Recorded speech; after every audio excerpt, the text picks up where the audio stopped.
বন্ধুগণ, কবিতাঞ্জলিতে সকলকে স্বাগত জানিয়ে আমার স্বরচিত কবিতা পাঠ করে শোনাচ্ছি। এই কবিতাটির নাম মোহময় জীবন। নিশিদিন বসে থাকি কখনো শূন্য বাতায়ন কক্ষে, কখনো বসে থাকি জনবহুল স্নিগ্ধ শীতল নদীতটে, কখনো বা বসে থাকি জনহীন সমুদ্র সৈকতে। সূর্য তার নবীন আলোয় দিগ দিগন্ত ভরিয়ে দেয়, পূর্ণিমার চাঁদ তার স্নিগ্ধ আলোয় অন্ধকার দূর করে দেয়।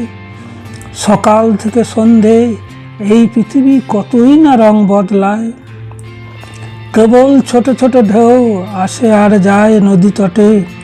আবার বালুকা বেলায় বড় বড় ঢেউ আসে আর যায়।